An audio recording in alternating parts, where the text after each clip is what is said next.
Emily Walker was shocked when she saw the stranger at her door. "I'm sorry, what did you say?" she asked, her voice shaking. "Your Aunt Anna left you some money?" The man, wearing a cheap suit, gave a condescending smile. "Yes, that's right. It turns out your aunt was actually quite rich, even though most people didn't know. It's funny how old people can surprise us, isn't it?" Emily laughed in disbelief. "Rich? You must be mistaken. She lived like she had no money at all."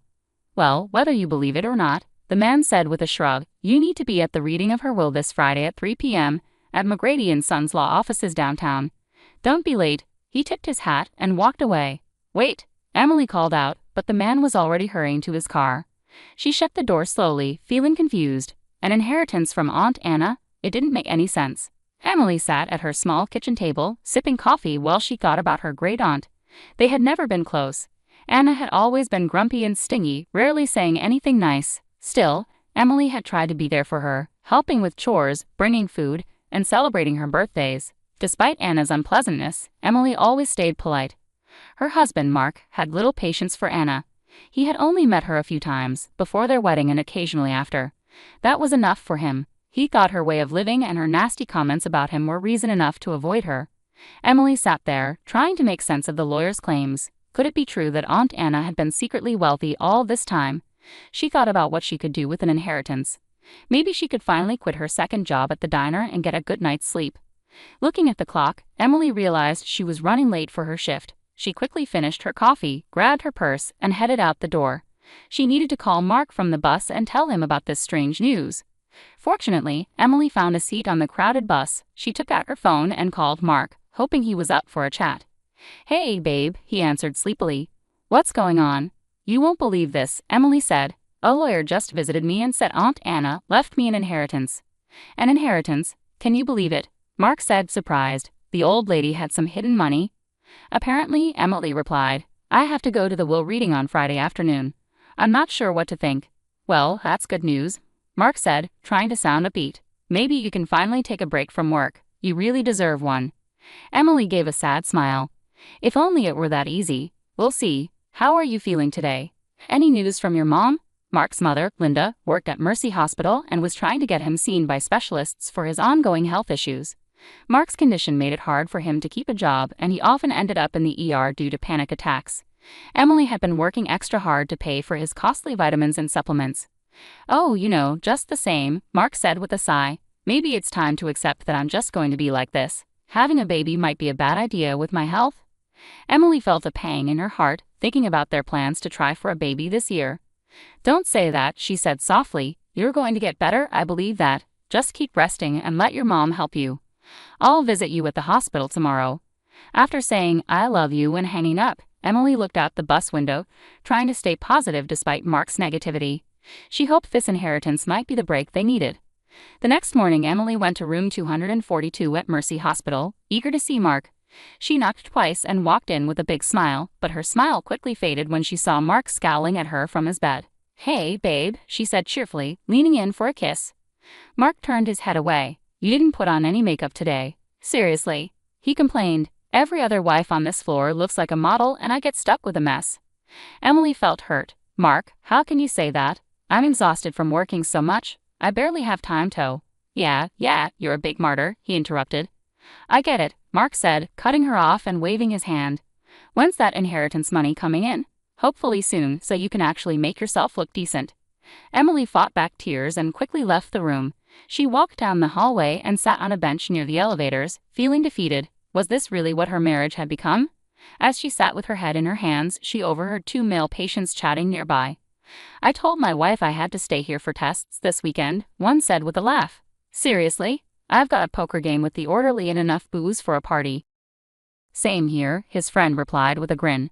"What they don't know won't hurt them. They think we're saints for being here." Emily felt sick. Was this how all men acted behind closed doors? She shook her head, telling herself that Mark wasn't like that. He was just grumpy from being stuck in the hospital. Taking a deep breath, she dried her eyes and stepped out into the sunlight.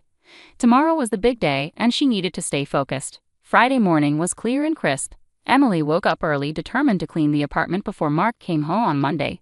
She still found it hard to believe she might be getting an inheritance. Her family had never had much money, but maybe this was the fresh start they needed. She arrived at the lawyer's office an hour early and was greeted by a friendly receptionist who led her to a plush waiting room. "Coffee?" the young woman asked. "Yes, please," Emily said, grateful. She settled into a fancy emerald green armchair, which likely cost more than her entire living room set. Just as she was adding cream and sugar to her coffee, her cell phone began to buzz nonstop.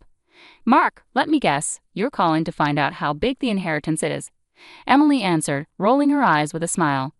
"Oh, yeah," Mark replied. "Can you blame me? This is a big deal. What's the news?"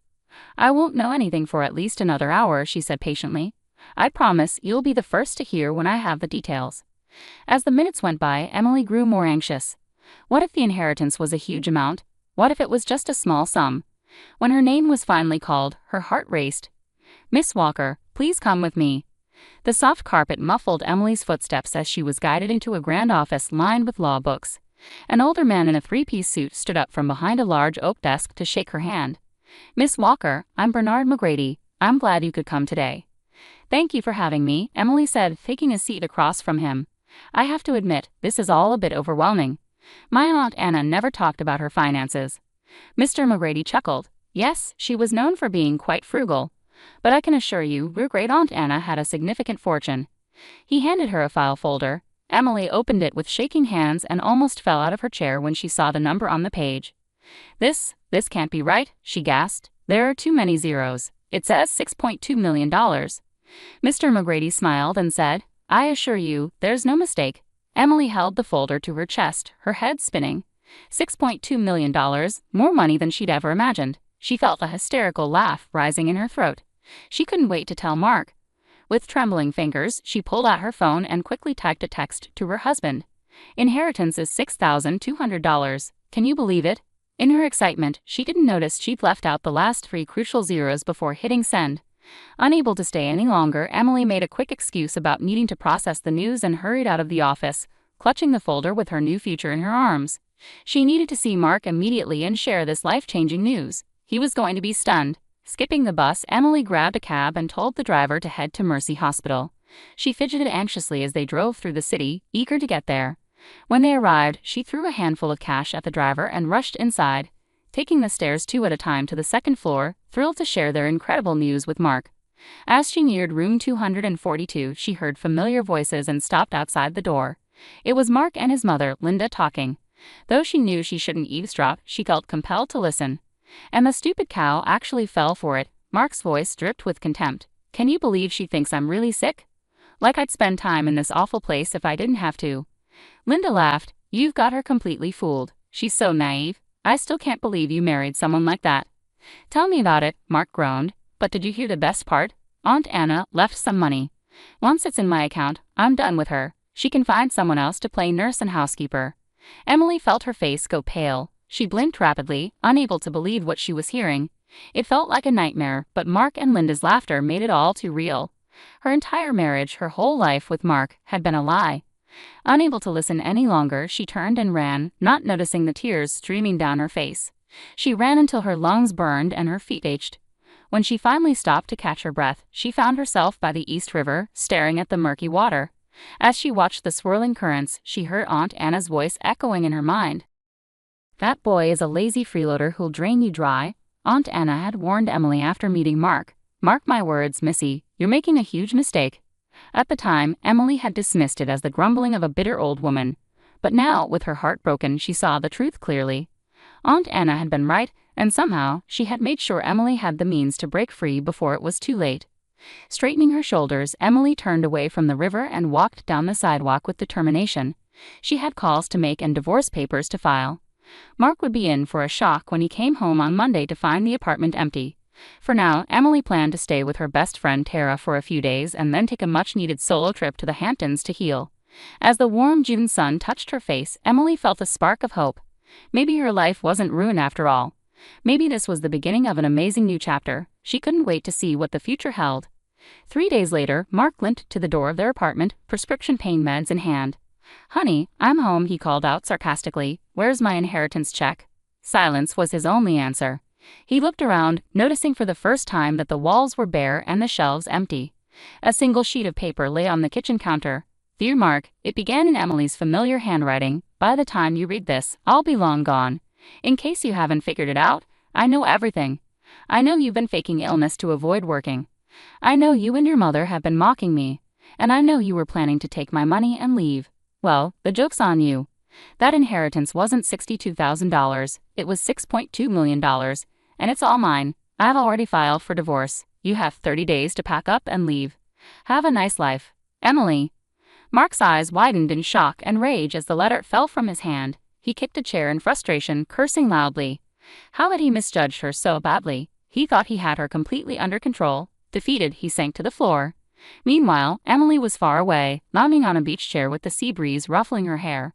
She sipped a fruity cocktail and watched the waves, thinking about the cozy beach bungalow she'd just made an offer on. Everything happens for a reason, Aunt Anna used to say. Emily raised her glass to the sky in a silent toast, grateful for her wise aunt's lesson and the unexpected fortune. For the first time in a long while, she eagerly anticipated the surprises life had in store for her.